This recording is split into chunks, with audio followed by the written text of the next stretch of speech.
In today's video, we are discussing the Higher Modern Studies exam, and we're looking at how to answer conclusions questions. In the final exam there will be two papers. Paper 1 focuses on essay questions, and Paper 2 focuses on source questions. The conclusions question that we are looking at today is a source question. Let's look at some background information about these types of questions. Conclusions questions are worth 10 marks. You can get a conclusions question in any section of Paper 2. The purpose of these questions is to make judgments on 3 sub-issues which are named in the question, using the various different types of information that is provided. You'll get 3 sources of information, and you must use all 3 in your answer, or you will get a maximum of 6 marks. Let's discuss how you get marks. As has already been noted, conclusions questions are worth 10 marks overall. For each sub-issue, you can gain up to 3 marks for giving a conclusion about this, and then supporting your conclusion with different pieces of information.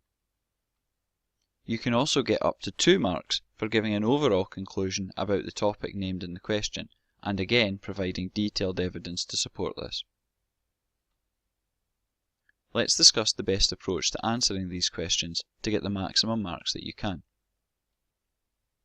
You should begin by giving a conclusion about the first of the sub-issues which is identified in the question. Examples of conclusions include whether something is increasing or decreasing, important or not important, large, small, and so on. It's essentially when you make a summary of what the evidence shows us. Once you've done this, you should then give information from different sources that supports this conclusion, proving it to be correct. You should try and synthesize these facts by comparing evidence from different sources, and you're aiming to give up to 3 pieces of supporting information. You should then repeat this process for the second and the third sub-issues which are identified in the question. Finally, you should give an overall conclusion about the topic which is named in the question, and again support this with evidence. It's important you don't at this point simply repeat the facts you've already used. Let's look at an example question to find out more about how to answer these. As you can see, there are 3 sub-issues which are identified. It is these 3 sub-issues that our answer will focus on. We also have an overall issue named at the end, and in this case it's about the overall impact of the conflict in Syria. This is an example of source A, which includes both written facts and also a map. Source B is a graph with information, and source C is a table with information. Remember, all 3 sources have to be used at least once in your answer. Let's begin with discussing sub-issue 1. We need to give a conclusion for this. In this case, we identify the cause of the conflict in Syria, in this case stating that it was because people opposed the actions of Syria's government. We then need to give evidence for this.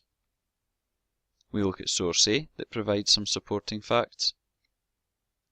Remember again, now that we've noted source A, we have to make sure we also use B and C. We then look at sub-issue 2. Again, we have to give an overall conclusion for this. And then again we support this. This time we've managed to add a second source. We've given 2 sources of information. Source A has been used, and now source B has also been used. We now have to ensure that at some point we make sure source C is also involved.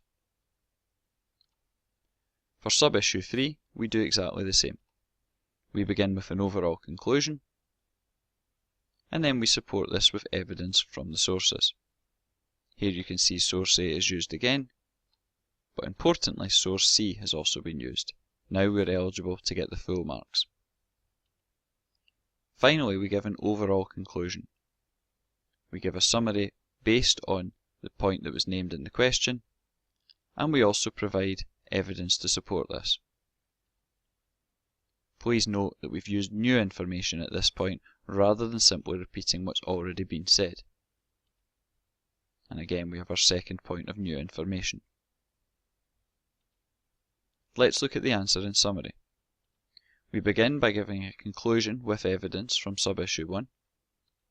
We then do exactly the same for sub-issue 2. And then we do the same for sub-issue 3. In our answer overall, we've used evidence from sources A, B and C, which means we're eligible to get the full marks. Finally, we give an overall conclusion about the topic, and we aim to make 2 points with this using new information. Higher Modern Studies exam, how to answer conclusions questions. It's really that simple.